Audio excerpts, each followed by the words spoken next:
Two idiots talking over stuff. Talking over. Talking over. Talking over.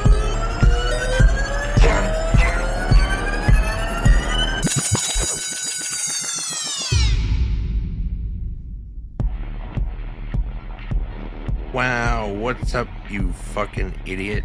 What's up, fellow idiot?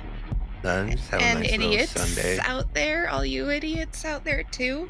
I mean Wednesday. I'm having a nice little It's a Wednesday. Don't give away our trade secrets, Jesse. It's definitely Wednesday night. It's Wednesday right now. I mean Wednesday morning. It's one of those two, but nothing else. We live. It's Wednesday night, but we live many hours behind you. Who's we? That's pretty good. Thanks. That's what I would do. I'm Jesse, and you can find me at L by Night on Twitter, where Mike just said I was high for something I tweeted. Were you? No. Interesting. I'm at Felicia3 on Twitter and Instagram. My name is Felicia. I should have led with that. Collectively, we are two idiots talking over stuff. We're Tito's. Our website is where you can find all our shit. It's www.idiots.fm. You can ask us stuff by emailing us at hello@idiots.fm. And on the Idiots website, you will also find a link to our Discord where it's poppin' and you can talk to us because that's such a privilege, and you can talk to each other. Privilege. Are you regretting giving me this reading? My liege. I think whenever someone fucks up, the other should read. Maybe that's the rule. Oh, I see.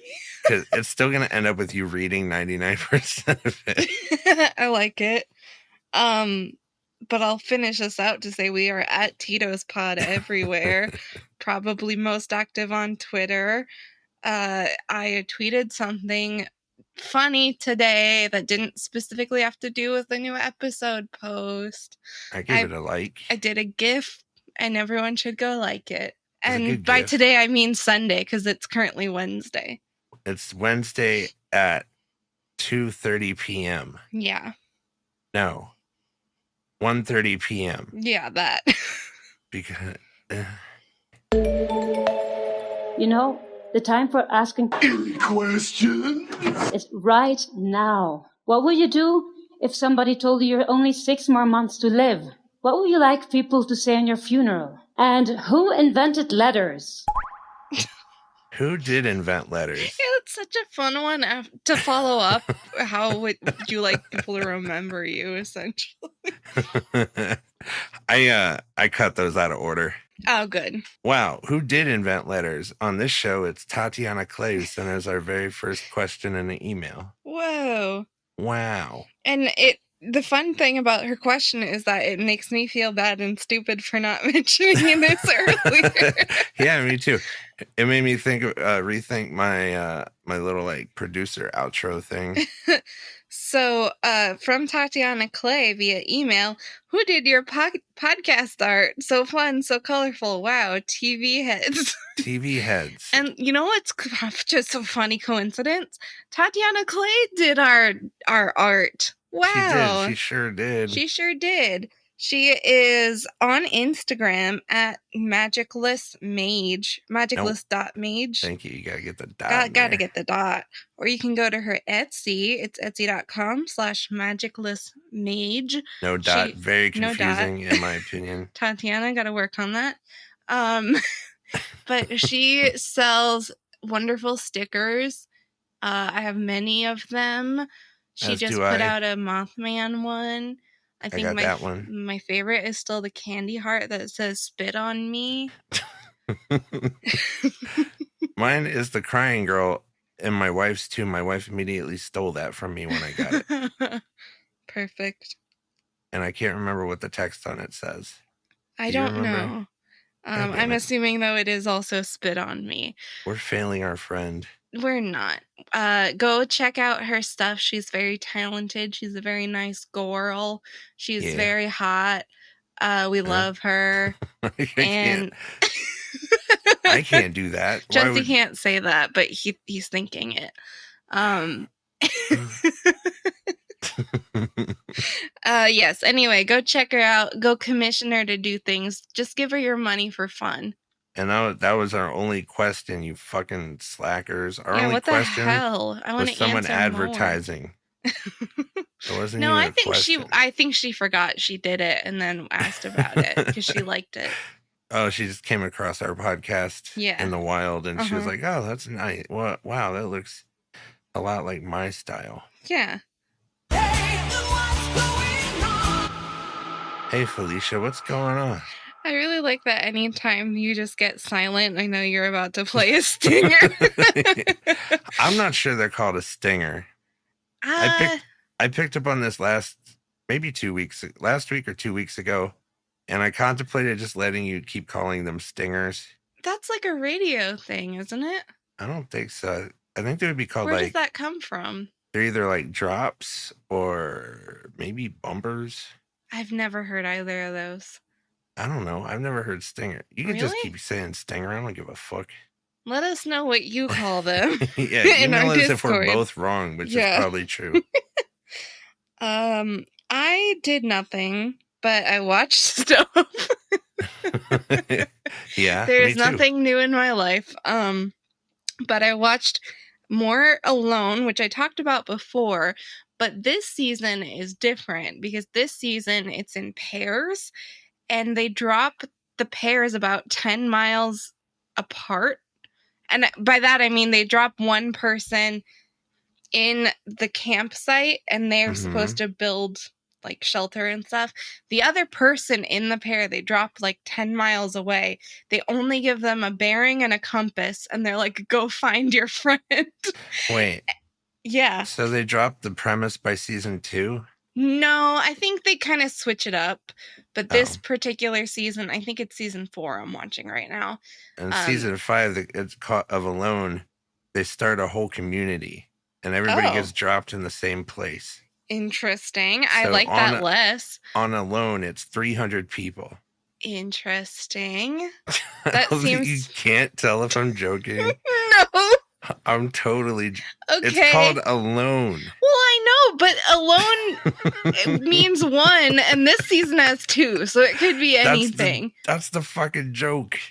Oh, that's the big old joke. I was just waiting for you to be done talking so I could keep talking about it. I'm sorry. I just thought it was funny that they put 2 people on a show called Alone. Yeah, exactly. That's why you never know what's coming up. But anyway. that's why you never know if the title's accurate. Yeah. But the reason I love this is because it's like yum yum, such delicious drama, because the people who drop out of the competition, if one of the 2 in the pair drops out, the other one is automatically pulled. So I think there's only one husband and wife team. The rest are either brothers or father and son. And so far, I think 2 people have been injured. And one literally within hours of dropping, like some 19-year-old kid slipped and twisted his ankle, was pulled from the competition, so they had to go find his brother and pull him out too. And you could see in the brother's face that like, this is gonna be a thing forever. Like, hey bud, like remember when you wimped out of the competition we spent years training for? Oh, he is like mad. You can see it. And the other one was a father-son pair, and the father wouldn't shut up about how this is his son's chance to become a man. And then the son encounters a bear and is like, fuck this, I'm out. Yeah. So I just love thinking about the fact that these people's relationships are forever changed because of this show. I have the memory of a goldfish. She might have said this. Do they pull out both people when one gets fucked Yes. up. Okay, so that's why the brother was mad. Exactly. Because, like, Oh, they had to that go sucks. find him and tell him, so your brother pulled out of the competition, and he, like, through gritted teeth was like, did he? Oh, man. Yeah. They should call this Destroying Families. Right?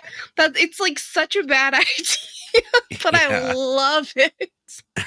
It's like I can't be passively watching anymore because I'm just like, delicious. Jesus. You're a psycho. Mm-hmm. I think you might be a drama psycho. I am, but only when it's like real drama. Only when people are ruining their families for the rest of their lives. Yeah. Other than that, I watched a lot of Worst Cooks in America. Yeah. And then I actually watched the first 2 episodes of Dark Winds. I'm still only 1 into that. We picked the Paper Girls instead this week.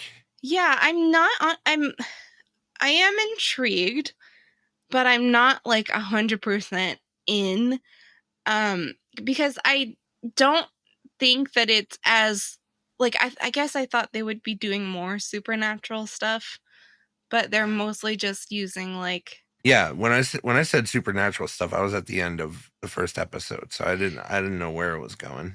Yeah, I think it's more just like because they're on a Navajo reservation, and there are a lot of like myths and legends that basically boil down to we don't fuck with certain things because of X beliefs. So there's like, I want to say mysticism, that's not the word. Folklore, I guess, would be maybe better, but still sounds wrong. So there is some of that, but it still seems like a relatively straightforward detective show. It's fucking me up a little bit because there are some like flashbacks that I didn't realize were flashbacks until like well into the second episode, and now my timelines are kind of fucked. This has been happening more and more in TV shows, and I fucking hate it. I don't have the attention span. Well, especially when like not a lot of time has passed. Yeah. Like it's something that happened maybe a year or 2 ago. So there's no real distinction between the flashback and the current. They gotta like do a title card or change the color grade or something, because I can't keep up with that shit, especially when it's like you said, not when the events aren't that far from each other. Right. It's not like you're jumping 20 years into the past and it's all different people and they're dressed in like period specific clothing. Yeah, they need to really stop doing that. Yeah. So that's kind of what's fucking me up about the show. But I like a lot of the actors. A lot of them were in a show called Frontier. It's a Jason Momoa Netflix show. So like the main guy and the deputy cop were both in Frontier, and I like them both. So I don't know. I might continue, might not. And then lastly, I watched the first 2 episodes of Paper Girls. Yeah. So I'll talk more about that when we get into it. Okay. I didn't do much. I had another like kind of crazy work week, but I used this game called Power Wash Simulator as like a meditative act. But what it really does is keep me up too late, and then I don't have enough sleep the next day, and then work is worse because of that. So I should probably fix. I sleep like a child. Yeah, you have the weirdest sleep schedule. Yeah, I wouldn't even call it a schedule. You're just one day like, I was up until 6 a.m. Oh, that's my work schedule actually sucks. Like once a week, I work really late, and that's by design. Yes, sucks. Your work schedule sucks and thus affects your sleep schedule. That's true. Yeah. I'm working on getting that changed. Good. But Power Wash Simulator is really fun. If I recommend it if you want to listen to a book on, or not even a book on tape. I'm old as fuck. An audiobook. Same thing. Yeah. But eventually, if you say book on tape, someone's going to call you a fucking boomer. And it's probably soon. Yeah. So audiobook or like podcast is great for that because you could just turn down the sound of the game, and then it's like paint by numbers. You're just looking for dirt and blasting it off of a big scene. Like the last thing I did was clean a playground. There's fucking dirt all over. So you're like, It's kind of stupid if you really think about it, because it's an outdoor playground and you're like meticulously looking for any speck of dirt to get rid of. But yeah, that's a fun thing, except it made me nauseous because I played it too long. Oh, yeah, I could see that being an issue. Yeah. Yeah, I've heard pretty much the same thing from most people, that it's just like a very meditative, relaxing, I don't know, that. It's like something to do while you're doing other things. Yeah, because if you think about it, like most like sleep sounds, you'll find like white water. Mm-hmm. And it's the same like white noise static, but if you stop paying attention, you'll probably get I doubt I'm alone in the nauseous, because you're like moving your screen around trying to shoot dirt off of stuff. Is it in first person or third person? It is in first person. Yeah, I would get nauseous. Yeah. At first, I've never gotten nauseous playing a game, like a 3D game. I've gotten nauseous in VR, but not in a first person. So at first I thought I was getting sick. Like I didn't know what was happening. And then I figured it out the next day when it happened again. I get real motion sick real easily. So like VR, it was kicked up to 100, but like first person games do that to me too. And like it gets to the point where I literally have to like turn it off, lay down completely motionless for like a while. Yeah, it'll do that to you. There's a button where you can like lock your view, so you're only seeing the nozzle move. That's good. Which probably helps, but I'm too dumb to do that. That's what makes me feel like a boomer. It's like, yeah, video games actually make me really motion sick. No, I don't think that's boomer shit. I think that's just brain. Some people got weird brain stuff. Yeah. I did buy Dramamine. Do you get car sick? Yeah. Not that's probably same thing. I'm not like in the back seat very often, so I don't have a lot of chances for that to happen, but whenever I am, I'm like, "Oh yeah." But basically if I just like lean my head against the seat, I'm okay. I just can't like be looking out the windows and like having my head all loosey-goosey. Yeah. Aside from Power Wash Simulator, I watched cricket. I'm getting into cricket. Okay, boomer. That's not boomer shit. That's bougie shit. Is it?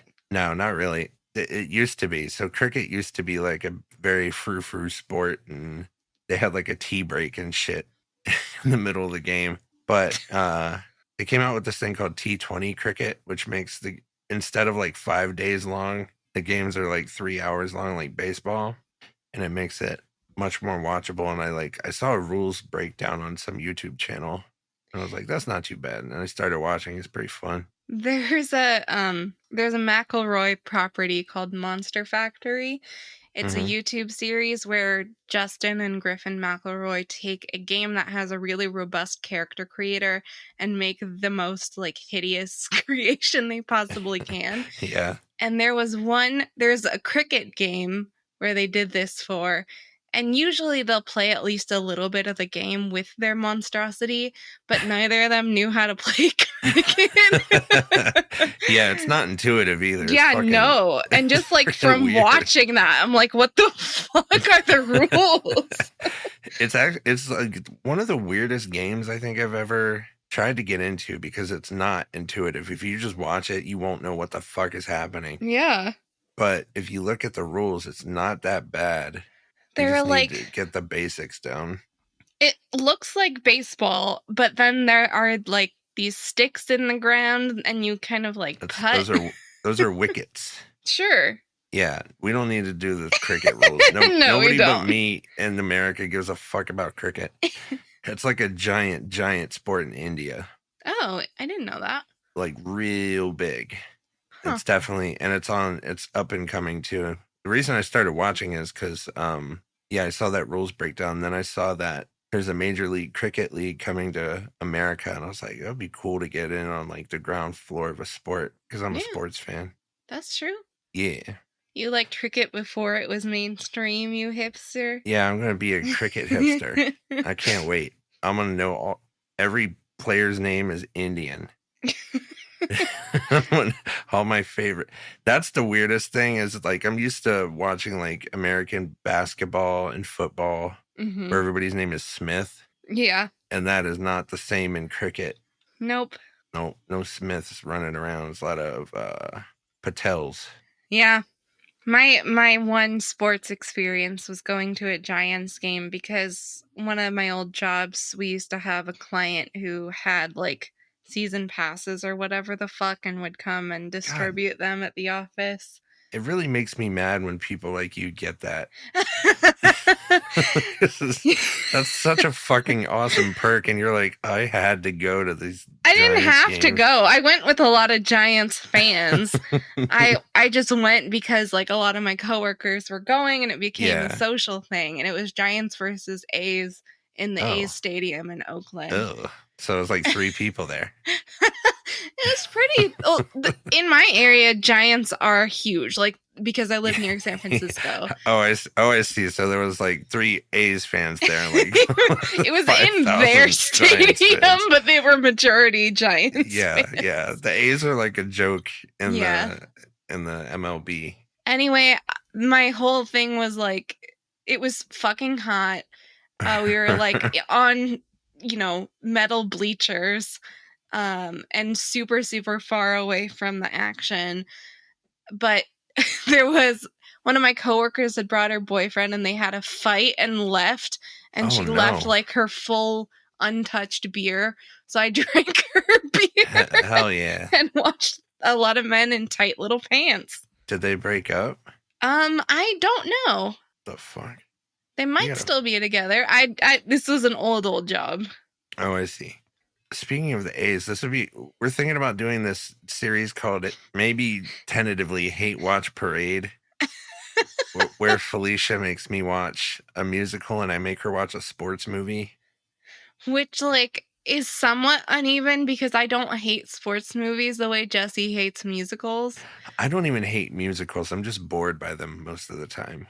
So I think I can find some fun ones for you. But like I know that there is a market for that. I know you people want to have me show Jesse some musicals. And I am willing to watch sports movies. I don't know how this is going to play out. Like I don't know if this is going to be an eventual extra thing or if this is going to be a main watch along series. You can let us know if you have a preference. Yeah, she literally just had this idea today. Yeah. And we haven't talked about it. I just want to show Jesse some musicals. That's it. Yes. And I'll be bored by most of them probably, especially if they're older. If you throw Sound of Music at me, that's a snooze fest. No, I'm not going to make you watch Sound of Music because that's like not a favorite of mine. Yeah. I don't love old musicals either. Like they're the kind of movies that I used to have to watch when I was in band and choir in high school. So they're not like super, I'm not super fond of them, but I'll find some fun ones. That's a tangent. I brought it up because I think one of the first... We want feedback. Yeah, we do want feedback for sure. I brought it up because one of the first things I'm going to make you watch is Moneyball. And that's about the Oakland A's. Oh, that's funny. That is a really good movie. The thing about sports movies is that people don't give them a shot when they should. Because the premise is boring. Well, it's just the theme, but the underlying storytelling is the same like narrative storytelling you're used to. And musicals have that too. It's just that it's set to music. Nah, dude. Yeah. That's not what I'm used to. Yeah. No, you can't just sing the words. Sometimes you can. Sometimes. Hamilton makes it good.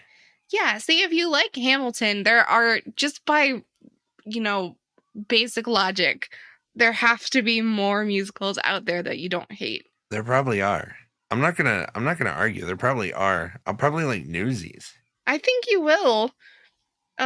So Newsies is fun because it's a lot of like now famous actors who were kids and doing just the worst, most stereotypical Brooklyn accents you've ever heard.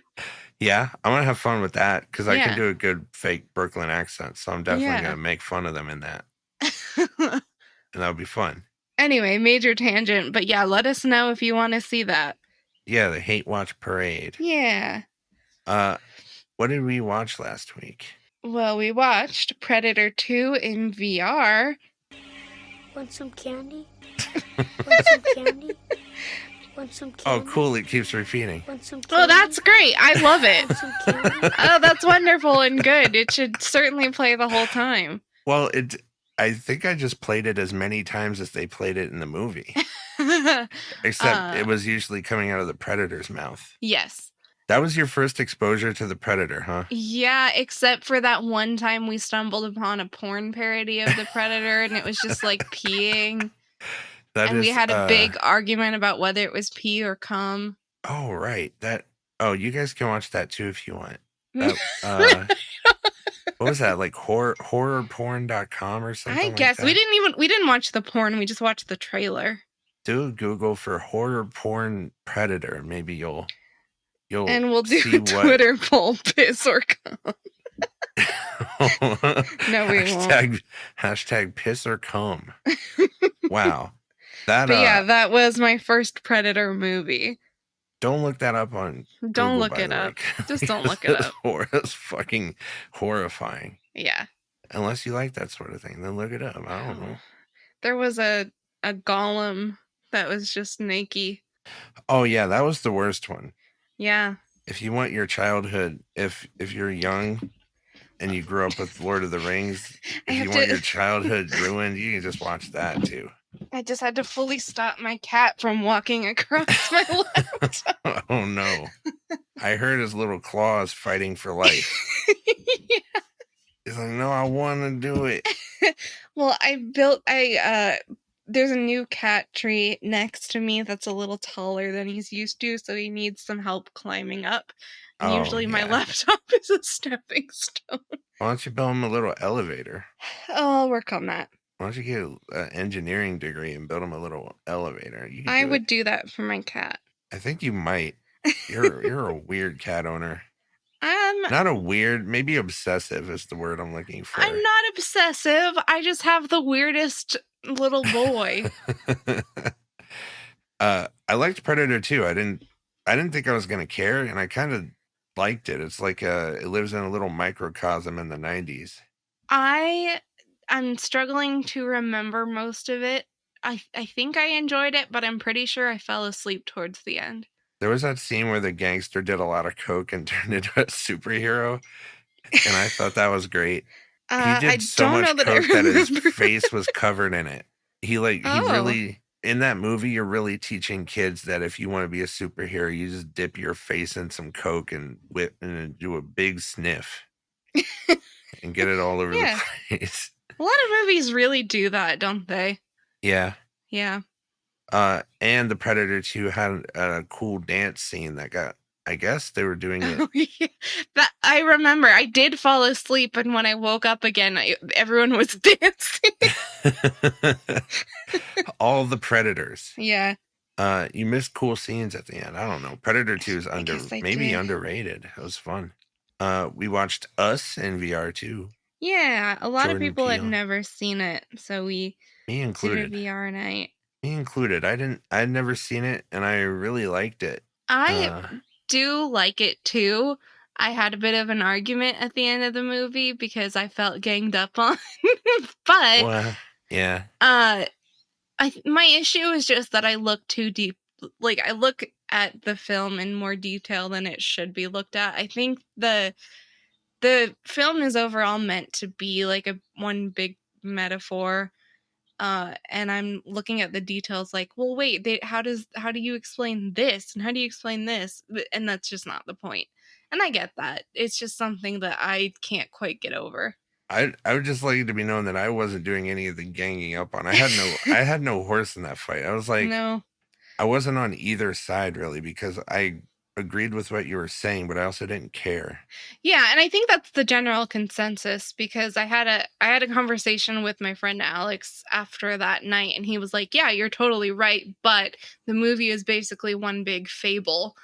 Yeah. And that's not the point. And I agree. Like, I totally get it. Yeah. I just think that I don't love movies that are one giant metaphor and I'm just supposed to accept it. And the thing is, like, the thing you got caught up on is something I normally get caught up on. Right. I notice shit like that. So that's like, why I was surprised that I seemed to be the only one with that take. No, for whatever reason, I don't know. I wasn't having a big like suspension of disbelief problem with that movie. And I think maybe I was just in it and enjoying it. But normally, yeah, I would notice that sort of thing. I mean, that's good. That's how you're supposed to watch it. And I think, Yeah. honestly, I had more fun with it this time than I have any previous watches. I think this time I saw it as more of like a group watch fun experience, and the details didn't matter as much. And I do think like it's a really creative movie. It's not one that I've ever seen before. I'm also just not a massive Jordan Peele fan, so yeah, which is fine. Yeah, but it's a fun watch. It was a giant metaphor. I remember I knew as I was watching it I was missing shit. Because I knew that from Get Out. Jordan Peele's style is just very referential, and he's always like jamming shit into the movie in every little crevice, like Easter eggs and stuff. Yeah. So I knew that, and then right after the movie, I went to Reddit and I went and looked for the official discussion on the movies subreddit. I usually do that for thinky movies, and I sort by top, and I start looking at the top comments going down, and the first one was like, "Yeah, it's a big metaphor for poverty." Yeah. It made sense. The way they broke it down made sense. And his first one, like Get Out, was the same way. It's just a big metaphor for like classism and racism, which the reason I had an issue with Get Out is because it's essentially just the island. So it's not, I don't feel like it's this huge, brilliant, original concept. It is well done, but I think that I view Jordan Peele less as like a visionary than a lot of people do, because I don't think that he's the most original. But you know, I would agree with that. Yeah. He like definitely like borrows from a lot of movies, but I think a lot of people do that. He's just more I do think that he's better at making it more like it's an homage than flat out like theft. yeah, that's what I mean. Yeah. He's most of the time people just steal and you can't tell. They're like they like make stuff different enough that you can't really tell what they stole from. But I think every artist actually does that on some level. Yeah. But yeah, his stuff is definitely referential in an homage sort of way. Right. Yeah, but that said, during that movie, I got told the reason I didn't like it was just because I didn't appreciate art. So I really would like to fight about it.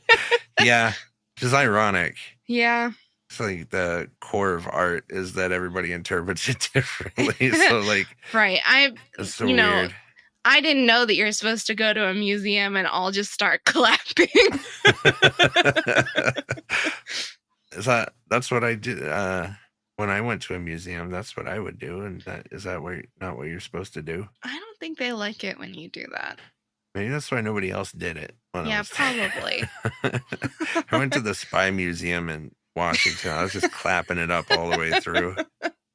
I was like, television or movie news. I had like 3 things here, and 2 of them are about ruining your dudes.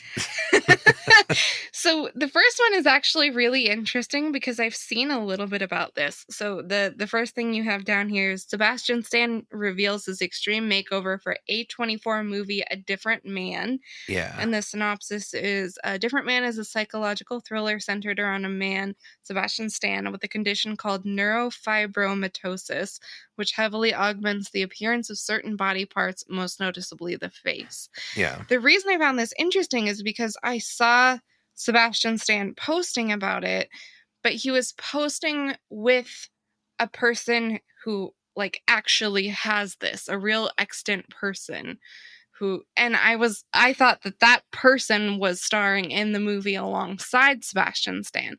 I didn't realize that it was like a movie about that guy and Sebastian Stan is playing him. Oh, I didn't know that either. Right. I mean, I don't think the character is necessarily based on him personality-wise, but just based on his condition.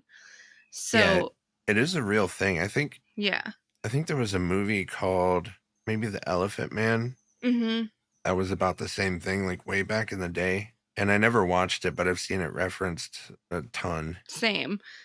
But yeah, if this picture is Sebastian Stan in his makeup, that's actually really well done. Yeah, it is. They did pretty good. Yeah. But yeah, I guess I won't necessarily be thirst watching this one. And then the second one was a poster for The Whale by A24, starring Brendan Fraser. Yeah. The synopsis of which is a reclusive English teacher suffering from severe obesity attempts to reconnect with his estranged teenage daughter for one last chance at redemption. Yeah. This one I'm not here to praise it. I don't know yet. I'll watch it, but there's a lot of issues I see right away. We were talking a little bit about this in the Discord, and Tatiana brought up the fact that like we don't need to just keep putting actors in fat suits and making movies about it.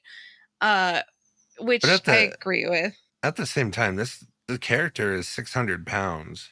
Yeah. So if you want to tell his story, like, how are you supposed to do that? I guess so. I just don't know that we need this movie. I also just feel bad because Brendan Fraser is having this like big redemption right now, and for this to be kind of his first roll back to the big screen is a little sad to me. I don't know. What if it's good? It might be. I give A24 the benefit of the doubt most of the time. I do not think they would exploit that subject. Probably not. I think they'll handle it like they do with everything, and they'll just make a pretty film, but I'm not enthusiastic about it. And I know Brendan Fraser is a good actor. Oh, yeah. So I am a little enthusiastic. I want to see it, to see what they do with the story there, because I bet it's a good story. I'll also say that I saw the title, The Whale, and I saw starring Brendan Fraser, and I really hoped for some kind of epic sea journey with Brendan Fraser. And that's I don't think that's what it is. I feel that I was robbed. I think it's the pejorative version. Yeah. Which I'm not super excited about. I will agree there. I don't. Right. But I bet that title even is a choice. I'm sure. Yeah. But I tend to give A24 a lot of rope, so we'll see what they do with it. Yeah. And then the other one I put on here because I don't know if you were a Santa Claus girl, but no. Well, a lot of people are real thirsty for Bernard. Yeah. So I guess that's the dude's name, David Krumholtz. Yeah. Will play Bernard in the Santa Claus TV series. I watched Santa Claus. I don't know that I've seen any of the sequels, but it's not like a yearly watch type of thing, and I was not one of the people heavily thirsty for Bernard. I know there were lots of people thirsty for Bernard. I know. I just put that on the list. I'll just give you a little... Well, if that's one of you freaks out there, we'll get ready for Christmas. I knew him from Numbers. I forgot he was in the Santa Claus for a long time. But I did love Numbers for a little while, but Numbers jumped the fucking shark eventually. And if you want to hear about my theory that the Santa Claus is actually body horror, you can go to frightday.com and search the Santa Claus. Oh, yeah, I should have put that on there. I'll try to remember to link that in the show notes. Cool.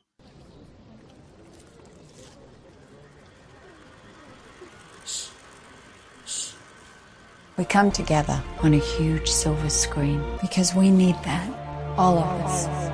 That indescribable feeling we get feels good in a place like this.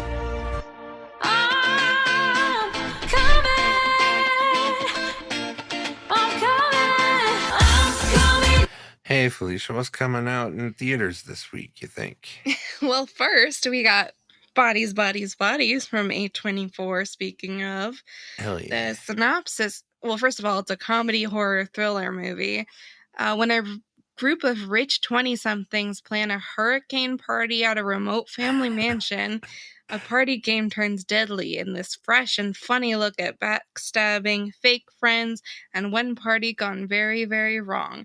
Of course, I'm going to watch this because Lee Pace, But I also don't understand why Lee Pace is so much older than everybody else at the party. I'm very intrigued by that. When I first saw this was on my radar like a month ago. I was very intrigued because the trailer has a bunch of young looking kids, with the exception of like Pete Davidson, but he still looks kind of young. Yeah. But Lee Definitely Pace looks younger than he is. Lee Pace doesn't fit in this cast, but he was like dressed like he does. Yeah, I saw this because a friend of mine went to a film festival where this premiered and took pictures of the cast on stage, and it was like all these 20-somethings and then Lee Pace, who's a fucking giant as it is. Yeah. But yeah, so I also have not watched any trailers for this because I generally don't with horror. I'd rather be surprised and not have everything given away in the trailer. Yeah. So I have no context for why he's there, but you know what? Go Lee. Ooh, just calling him Lee sounds wrong. The trailer doesn't help either. He's just there. The trailer doesn't help explain why he's there. I remember specifically being like, oh, that's right. I messaged you when I found this like a month ago. Mm-hmm. And I was like, you'll never guess who's in this. And you knew. And I knew. I was like, oh, whoa. If it hadn't been for my friend posting pictures from that premiere, I would have been very surprised. This was directed by Helena Rain. I think it's Rain. Reijn. That's got to be. Yeah, I think so. Maybe I don't know. I should have looked that up. I'm sorry. Sorry for butchering your name if you're listening to this randomly. This is her second time she's directed a feature-length film, and most of her credits are as an actress. And it looks like she's been a working actress for a long time.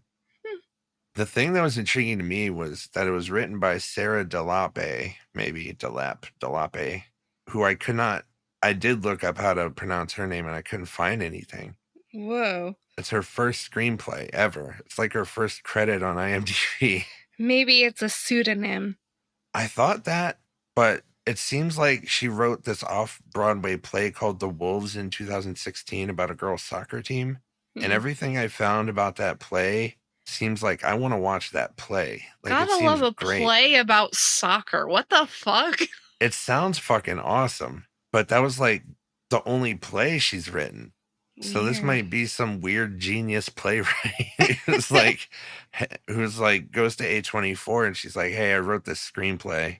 And they're like, holy shit. But I found that weird. That might mean it's going to suck. Yeah, I mean, honestly, I'm not super hopeful that it's going to be a great movie, but I'm weirdly excited to watch it anyway. I don't know that I would ever put Lee Pace and Pete Davidson in the same movie. No, but I'm intrigued. Yeah. And I'm very intrigued about the writing because I've never seen that before. I've never seen like something with a decent budget with a person who has one credit. I mean, That's the so fact that it weird. got picked up by A24 too is really interesting. Yeah, I think it means it's good. Maybe. We'll see how it goes. The director only directing 2 feature, this being her second feature length thing, is a little more worrying. Yeah. But I don't know. Well, we know one thing is that our boy is going to have his perfect little arms out the whole time. Lee Pace in his arms the whole time we were watching *Halt and Catch Fire*. All I heard about was fucking arms.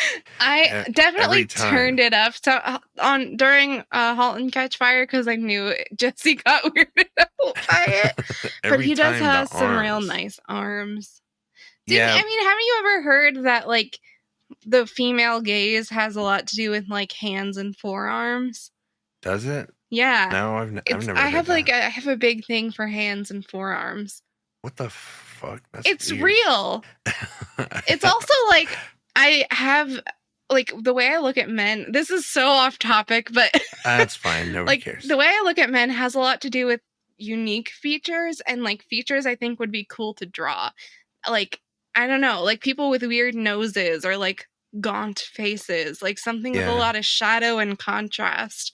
So usually the people I find attractive are the people I think are interesting looking. He does have nice arms in that show. I'm not gonna. He does.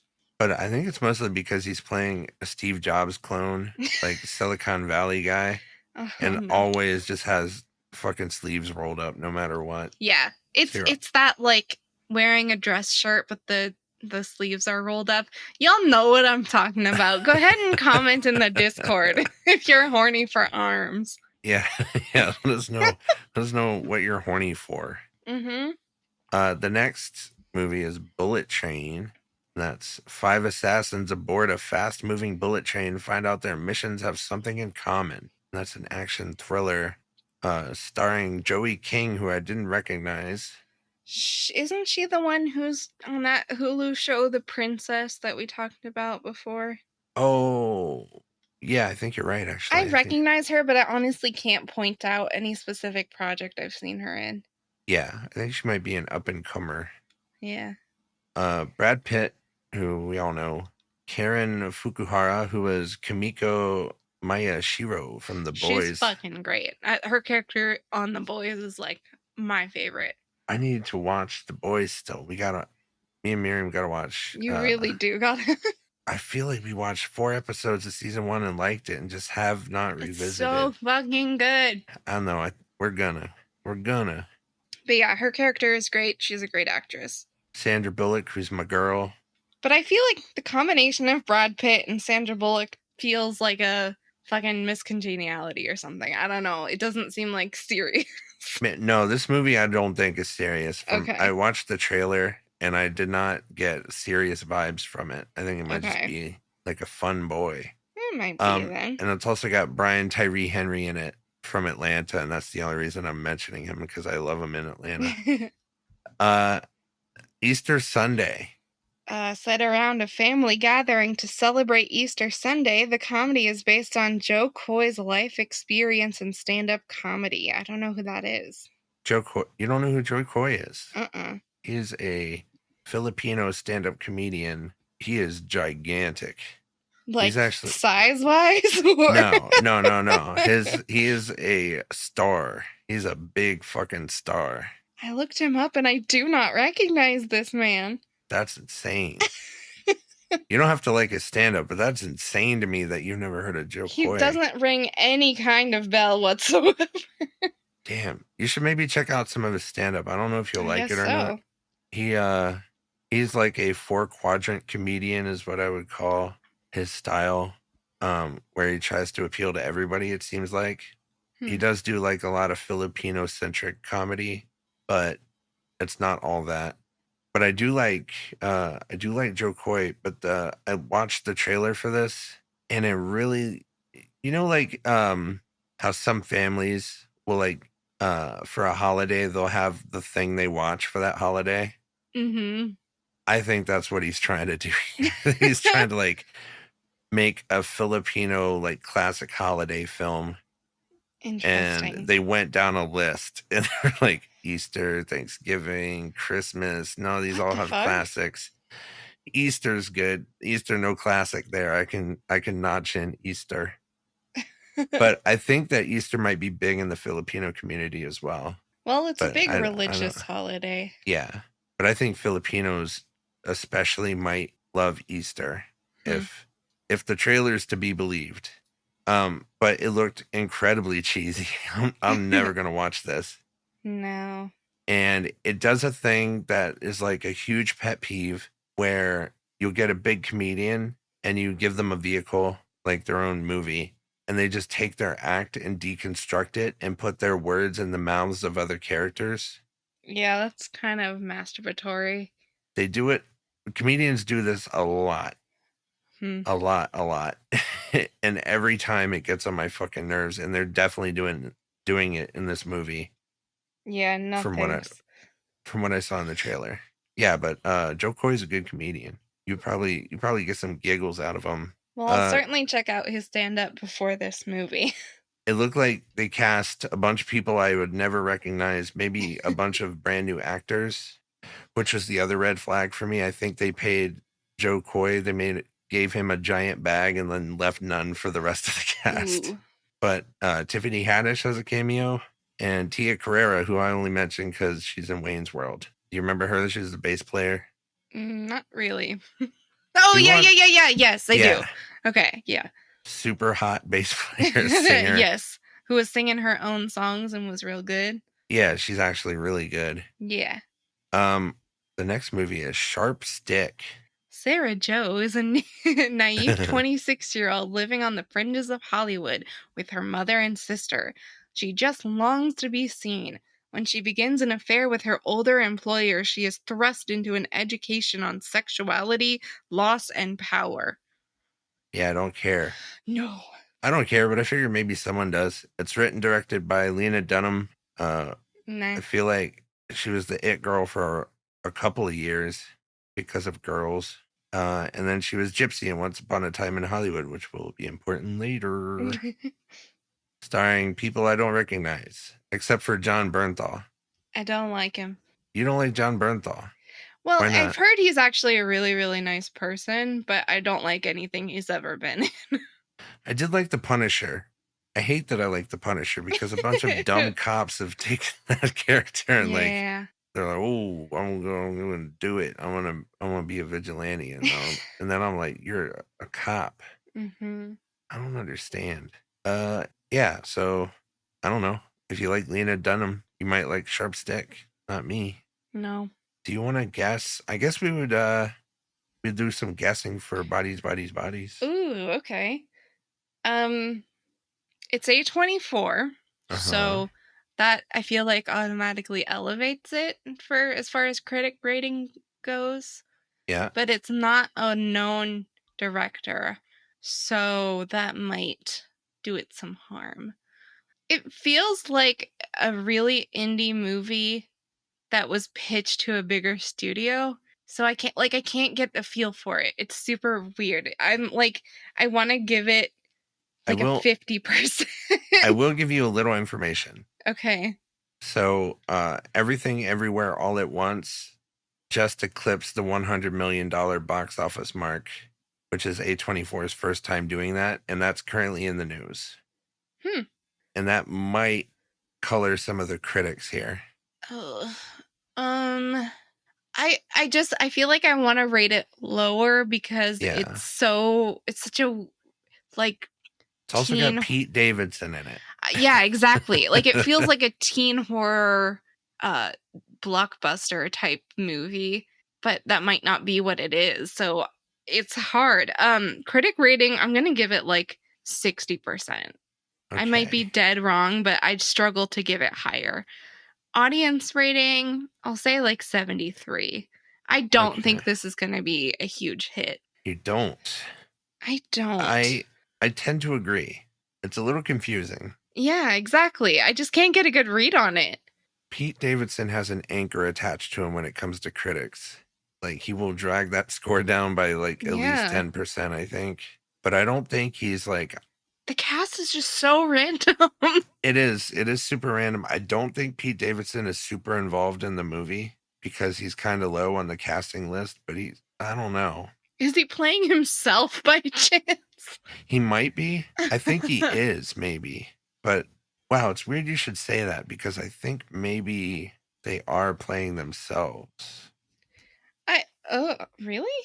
I don't know. I'll look it up while you continue to guess. Okay, I think I'm going to go lower on the critic score. Okay.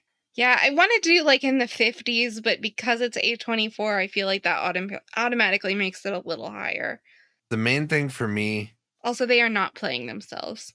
Okay, good. The main thing for me is I'm confused why it's being released in the summertime. Yeah. Which... that colors it too. Yeah, you would think if it's a great horror, they would just wait a couple months and drop it near Halloween. Mm-hmm. But so I think it's supposed to be like a summer blockbuster. Yeah, but it's late for that. Yeah. Oh good. No. Was that a cat? Yes. That was a cat 1,000,000% breaking something. Give me 1 second. Okay. We had an edit point because I thought my cat broke our entire kitchen, which you may have heard. Like it.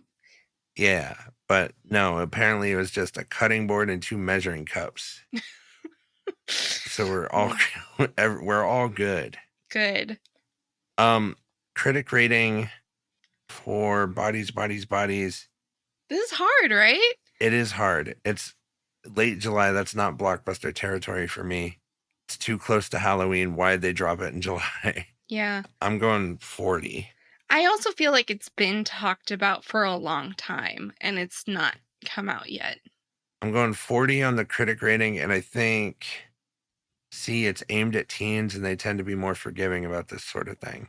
I think you're right. I'm gonna, right now, I'm texting my friend that saw it, and I just want to know what he thought. He might not answer me, but we'll see. Are you going to be mad if I go 75%? No. Because that's like Wheel of Fortune or Price is Right shit. There are literally no stakes. Well, I don't want to do the $1 more shit. There are no stakes, but that's still a dick move. It's not. You're fine. I think it'll be like 75% from audience, 40% from critics because of Pete Davidson, and I don't know why it's being released in July, but it can't be good. What's new on streaming? There was nothing I want to watch other than the thing we're going to talk about in a minute. Yeah. So the first thing on the list was The Resort, which is a new series on Peacock. It's a comedy thriller exploring love and the weird things we do in the name of it, encased in an elaborate true crime conspiracy. Boring. Yeah, and it sounds boring. The thing that I saw for it said that if you like White Lotus, you might like this. I haven't seen it. I saw a couple episodes and it wasn't my thing. It is starring Skylar Gisondo. I don't know who that is. That's our boy Gideon from The Righteous Gemstones. Oh, he's in everything and has no. Ooh, I have some news about bodies. I heard it. That's our news. It goes ding when we have news. Yeah, exactly. So I texted my friend who was at the premiere, and this is, I will say, somebody who I tend to disagree with quite a lot when it comes to horror. Okay. But this is really strong feedback. He says, movie of the year, most fun, perfect script, blend of Gen Z and late 90s ensemble horror. Oh, I'm excited. Yeah. Because we disagree on horror too. I bet I'm gonna love it because that's what I was talking about. Oh, he followed it up with, have you seen the show Euphoria? So I think you are gonna love it. Yeah, I'm definitely gonna love it. We gotta watch that here so you can hate watch it. Yeah, I wouldn't hate it. That's what I was talking about though, that the screenwriter one credit thing would really speaks loudly. Like they put a lot of trust in a screenwriter that hasn't been working as a screenwriter. And that can only mean it's good, generally. Who was it again? Yeah, it was the writer who didn't have any credits? Yeah, the writer didn't have any credits. It's Sarah DeLapp, and she did that off-Broadway play called The Wolves that got like a whole lot of buzz. I never heard of it before I started looking it up, and then I wanted to see it because it sounded good. Yeah. Well, that's good news. Her first credit might be a hit if your friend Alex is right. This is that's yeah. I tend to agree with too. I don't, but I trust I trust him to have good taste and stuff, just not always taste I agree with. I actually trust to have good taste in teen stuff. Which is weird. It sounds weird. That sounds weird, but we match up. Yeah. I love like coming of age and teen movies, and our taste matches up there, even with non-horror. So I think I'm gonna love Bodies, and you might hate it. That's okay. I don't think I'll hate it. I think anything with Lee Pace I can't hate, but it might not be my thing entirely because I'm also not like a huge 90s ensemble horror fan. Sometimes, like I like Scream, but 90s horror tends to be slashers, and I'm not a huge slasher fan. We were talking about The Resort, the White Lotus comedy ripoff. Yes. And Skylar Gisondo, Gideon, you're right, he is in everything. He's in everything that has no name recognition. No, Lance from Licorice Pizza, I didn't remember that. No. I saw it on IMDb. Jared from Booksmart. Yeah. One of the best characters in Booksmart, didn't remember him. But I think he kind of helps carry that movie. He really does. The thing that I've been watching that is like the most recent thing with him in it is the game The Quarry. He's one of the characters in it, and it's like it's modeled after him as well. That's cool. Oh, I forgot. I don't know why I skipped over her. She's the lead. I was excited about Gideon. It's Kristen Milioti, who is Sarah from Palm Springs, and I think I made you watch that. Yes, you did. I just saw something about that today. I recognized her as like a character from a one-off 30 Rock episode. Hell yeah. I think I remember that episode. Yeah, she played like this really girly girl who used a lot of baby talk, and Liz tries to unmask her and finds out she's in witness protection. Yep, I do remember that episode. Yeah. That's a banger. Yeah. And Nick Offerman's also in it. So the cast like makes me want to watch it, but the premise is just dumb. I don't care. Yeah. And it does sound a lot like White Lotus, and I didn't like it. Ah. The next thing on the list is Pretty Little Liars Original Sin, a series on HBO Max that I'm sure many people are horny for. But I know a lot of people who really like Pretty Little Liars. It's not. I don't do that. I don't recognize anybody in it. I'm sure it's gigantic, and it's not in my lane. Yeah. But it's set 20 years before the storyline in Pretty Little Liars, I guess. So it's like a prequel. No, wait. No, it's I should have read this. It says 20 years ago, a series of tragic events almost ripped Millwood apart. Now in the present day, brand new set of little liars finds themselves tormented by an unknown assailant. Man, I'm struggling because I've never watched this, but it's gigantic, but I don't think I would like it. No, but I also don't understand what. So this is like a prequel series, I guess? No. Oh, no, it's okay. It read weird. I think brand it's a new sequel. set of Little Liars. Okay. Yeah, the 20 years ago part at the beginning threw me off. Yeah, it's not going to get me there, sorry. Yeah, me neither, but there's someone out there who's very horny about this, I'm sure. Yes, I know him. His name is Jacob. He's one of the Fright Day writers. Not Okay is a movie on Hulu. An ambitious young woman, Zoe Deutsch? I think maybe Deutsch.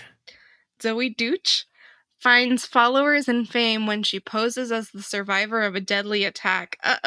But she soon learns that online notoriety comes with a terrible price. Yeah, I would say that I was interested, except I saw the rating.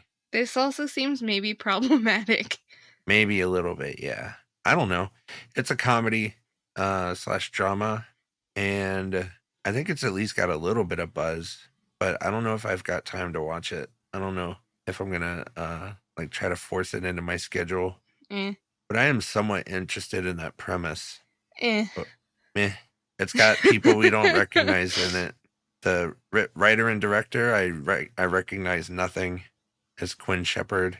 Zoe Deutsch, I do recognize from Everybody Wants Some, which is like kind of the spiritual sequel to Dazed and Confused. So I do recognize her from that. And she's been in lots of other stuff. She's like on her grind for sure. She's a hustler. That's good. Yeah, that is good. So maybe she's good. They seem to think so. They put her name in the synopsis, which you don't see a lot. And Mia Isaac from Don't Make Me Go, which we talked about a couple weeks ago. Yeah. But also kind of a up-and-comer too. So I don't know. Maybe you check out Not Okay if you like that premise. Next on the list, we have Uncoupled, a series on Netflix, which is a comedy romance. Michael's life seems to be perfect until his husband blindsided him after 17 years of marriage.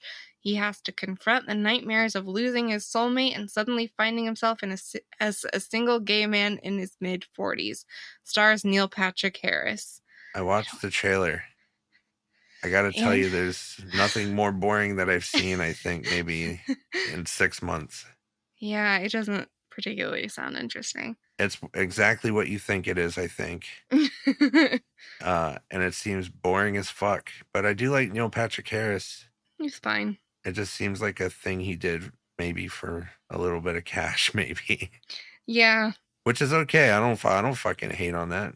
Get your money. Yeah, go for it. I'm just probably not going to watch it. Nah, not for me. But the next thing on the list is the thing that I know you have some stuff to say about. Oh, yeah. Paper Girls, which is a new series on Amazon Prime. It's drama, fantasy, and horror. A few hours after 1988 Halloween night, 4 12-year-old girls have to face a mission. Trapped in a complicated conflict, they will travel in time to save the world. Yeah. This is an adaptation of a Brian K. Vaughan book that I love. Oh, really? Oh, yeah. It's 30 issues. It's complete. You can actually, if you go to the Image Comics website, you can get the complete story for like $50. But yeah, it's complete. It's from 2015. It ran until 2019, and the book is great. I loved it. It's probably in my top 5 of the last decade, and I was scared that they weren't going to do it correctly, and I think they did. And like my main fear was that it was going to be very derivative of Stranger Things.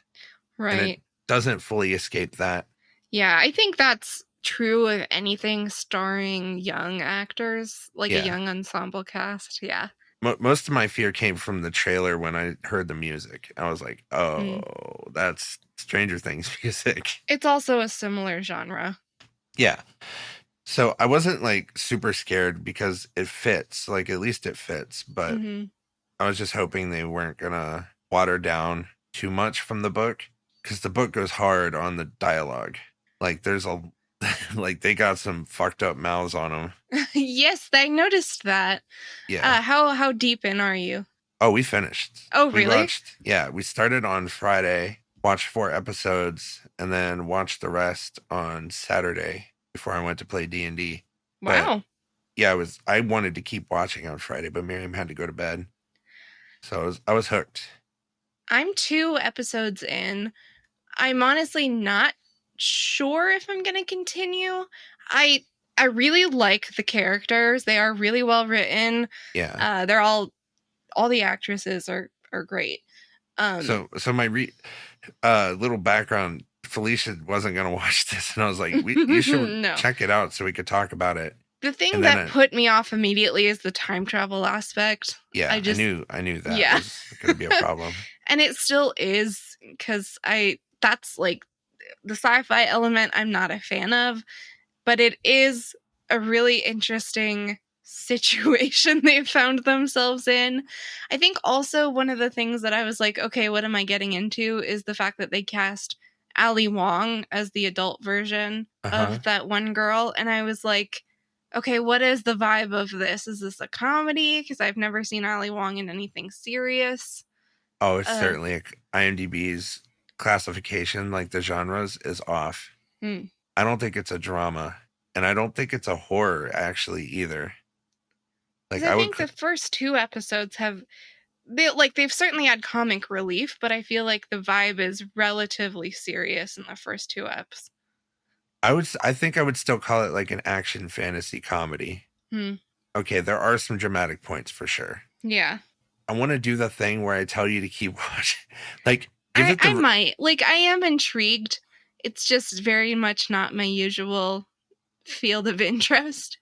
How about give it the Resident Evil treatment? Since I stuck through 3, I was gonna quit after 1. I did not make you. I was like, I'm gonna watch more, and you said, I guess I will too. Yeah.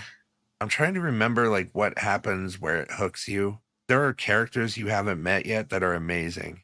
And one really weird casting that I didn't see coming. Rainn Wilson? No. No, don't say it. Don't look at it. That's not a spoiler. I saw his name in the opening credits of the first episode. Who, Rainn Wilson? Yeah. Of Paper Girls? Yes. Rainn Wilson's in... Wait. Yes. You're fucking with me now. No, I'm not.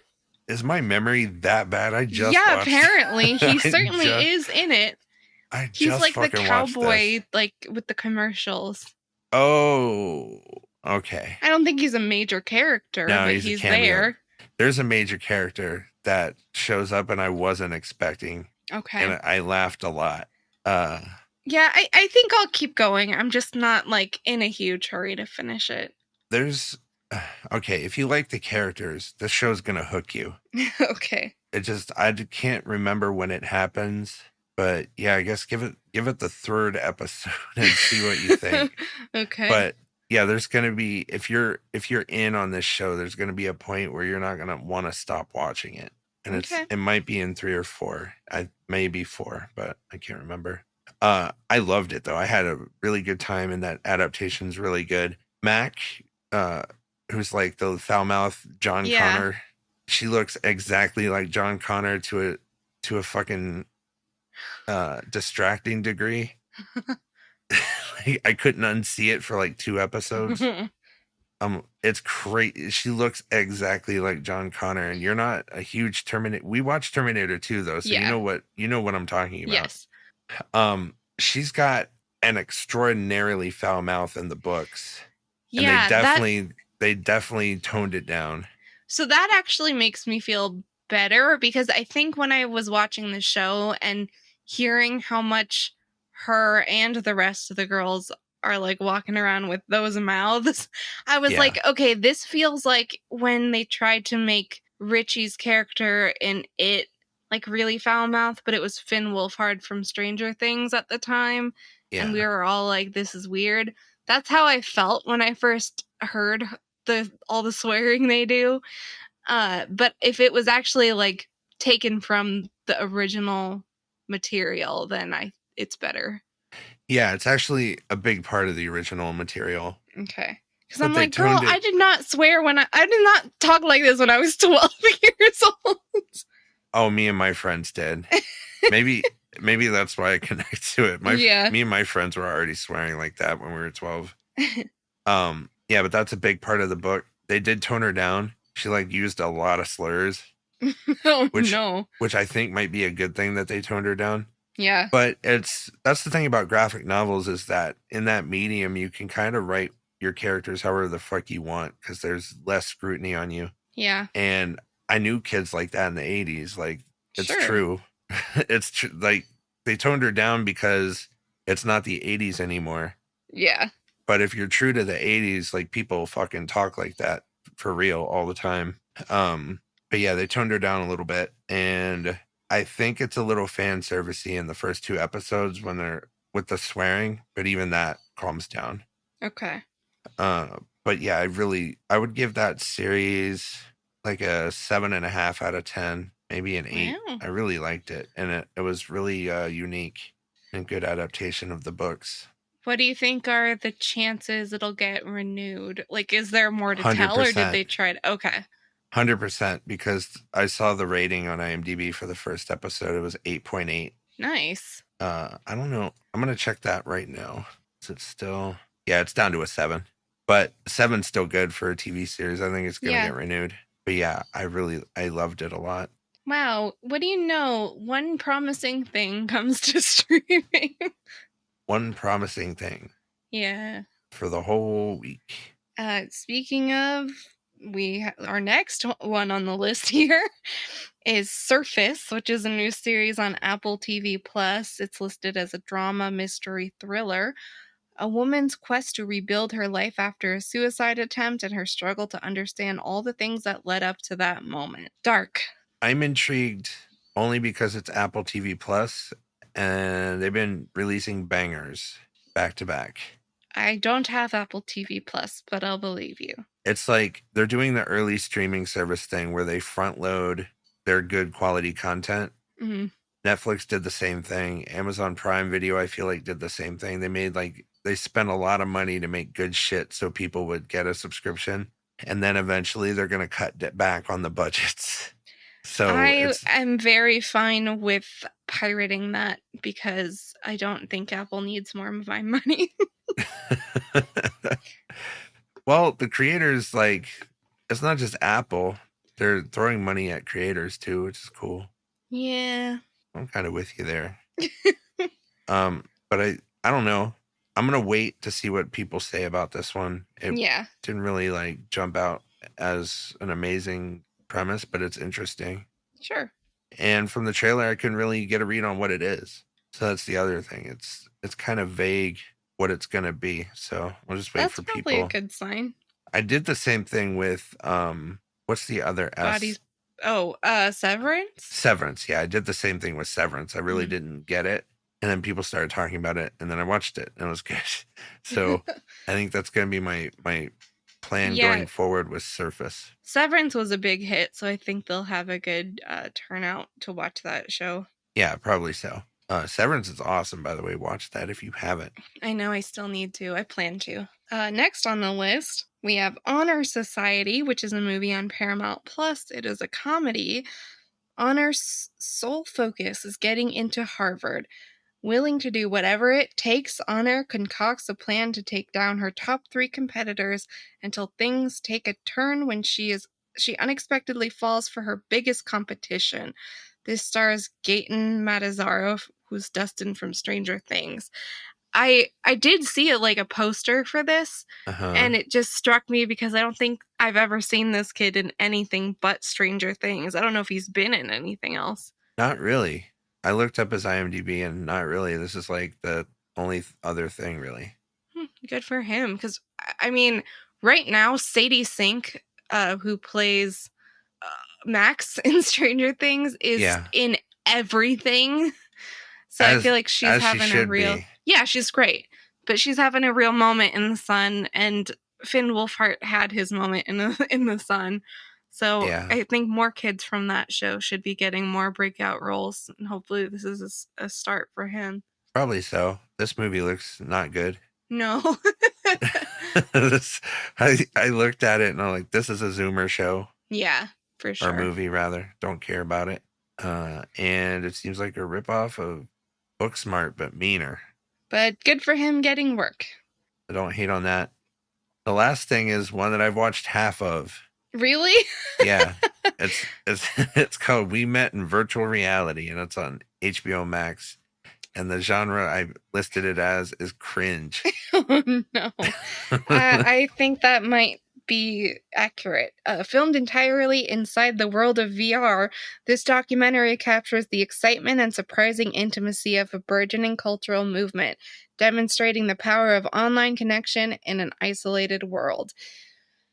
I don't think that people understand that VR chat is not the first time this thing has existed. Like, there used to be huge communities online, like things like Second Life, where people would do this on the reg. The exact same things. And it wasn't like overwhelmingly positive.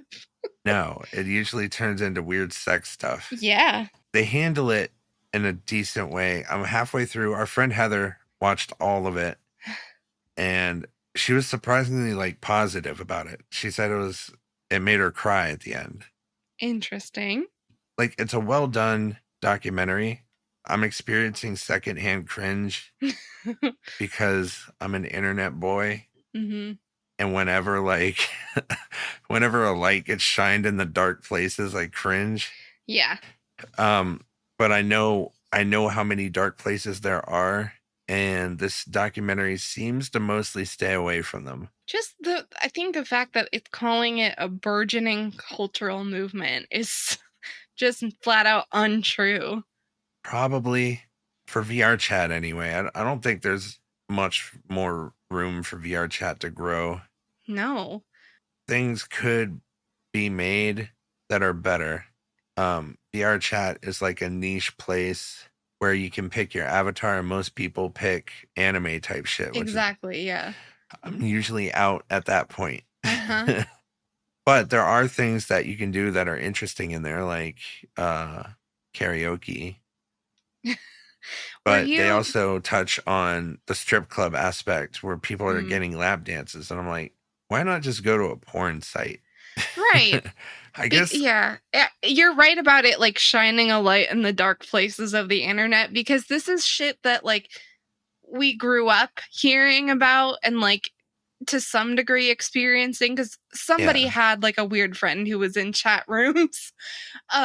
This is not, like, some new revolutionary thing. It's just like, yeah, these corners of the internet have always existed. We don't highlight them for a reason. No, but this documentary, it's interesting. I think I'm cringing unfairly, maybe. I don't think you are.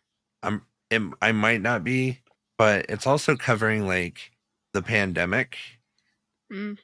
So it's a place where a lot of people went during the pandemic when they couldn't go out into the world. So they are covering that aspect of it. There's like, it starts off by highlighting a group of people that does like sign language classes in VR chat. Aw. And that's cool, but they're still dressed as anime people with Yeah. cat ear or with animal ears. Right. And I find think- myself uncontrollably judging them for that. Oh, yeah. I think I'm just old. No, I think another part of it is that I don't relate to the need to meet a bunch of strangers in an unfamiliar place. Even like during the pandemic, it didn't make me want to just insert myself into a random space and try to make random friends.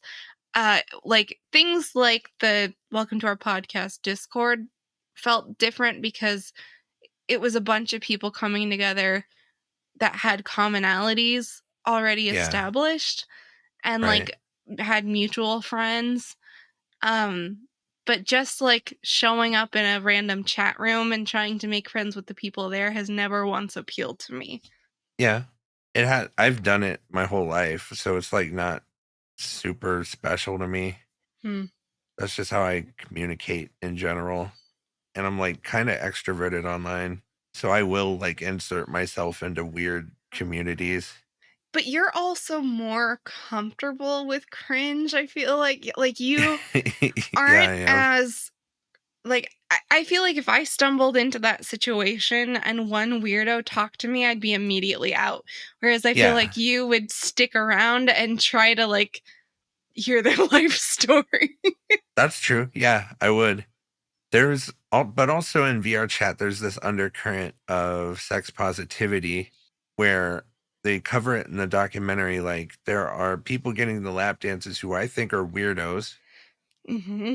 And there are people giving the lap dances who I don't think are as weird as the people getting them. Like the people giving them seem to be exercising like muscles they haven't before. Like they're too scared to do that in real life. Yeah. So they seem to be like doing something that makes them nervous but happy, and they wouldn't be able to do it otherwise. So that seems cool, but I can't overlook the fucking weirdos getting them. And I can't not think they're not weirdos. Yeah, same. I think a lot of it also comes from just growing up again in that era where this was already a prevalent thing. And like it feels very DeviantArt community to me. Like it just brings back the cringe of being a 13-year-old on the internet. Yeah. And some of it could be me just being older because I did grow up on the internet. Mm-hmm. Like I've been on it since 1993, so since I was like 12, and I've seen all the iterations of fucking weird people on it, and I've met them and interacted. Like I used to be in communities with those weird people, and there's a chance that it's evolved. Like there's a chance that I just don't understand, and they're not actually weird. That's just what that generation is doing now. But I don't see it. I can't see the path.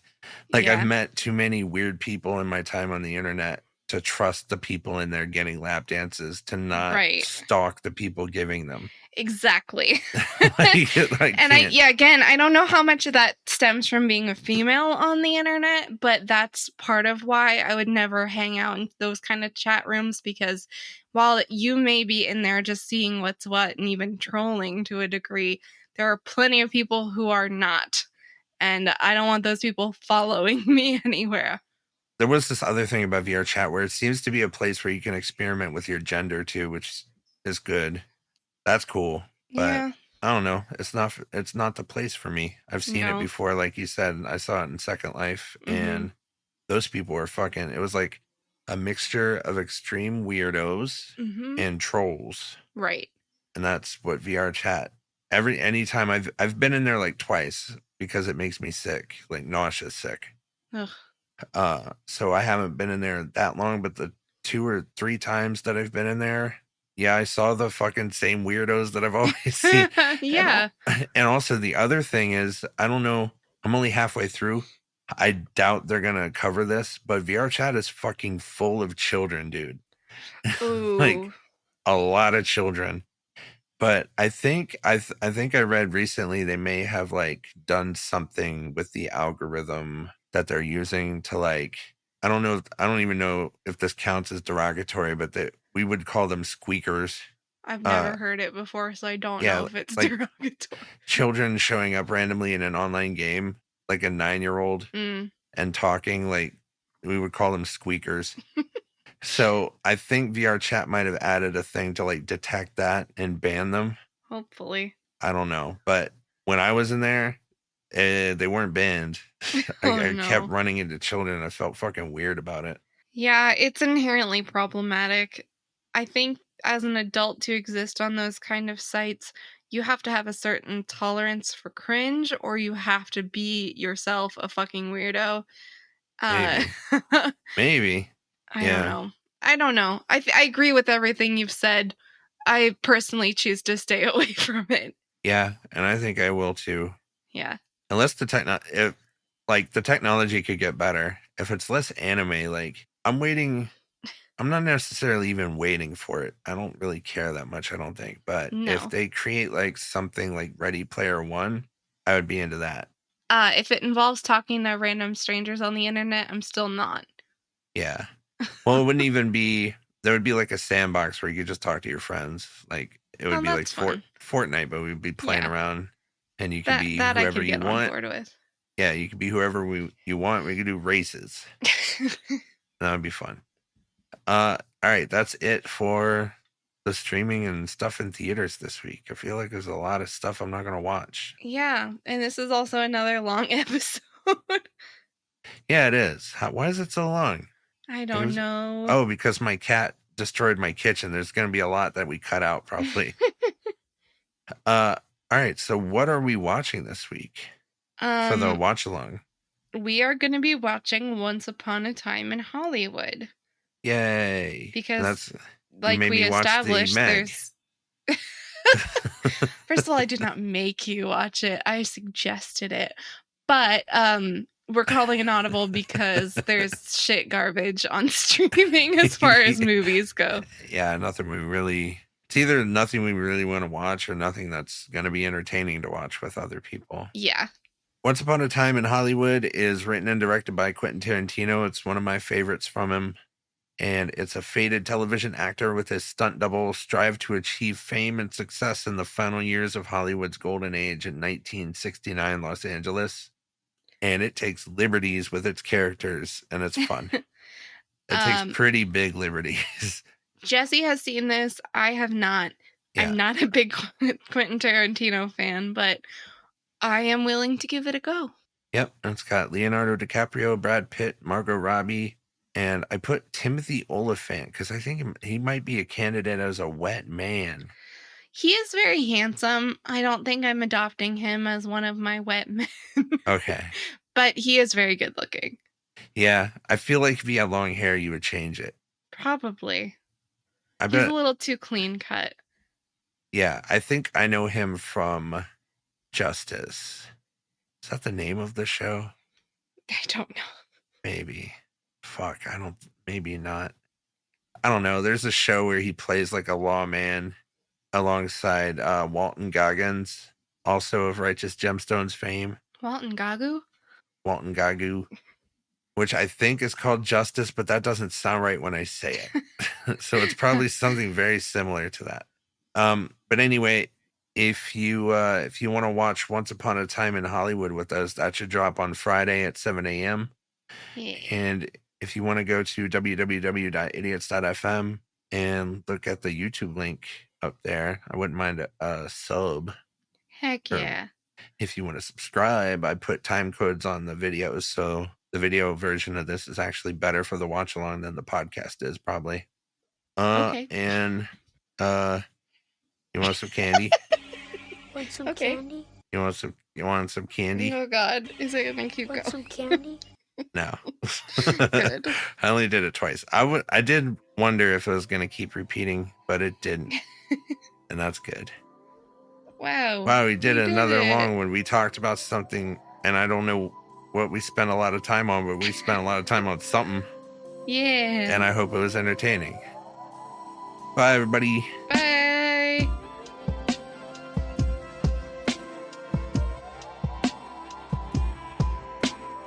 You've been listening to Two Idiots Talking Over Stuff, produced by Jesse Stillwell, with original theme and outro music by Jesse Stillwell. For more information, you can visit www.idiots.fm or reach out directly via email to contact@idiots.fm.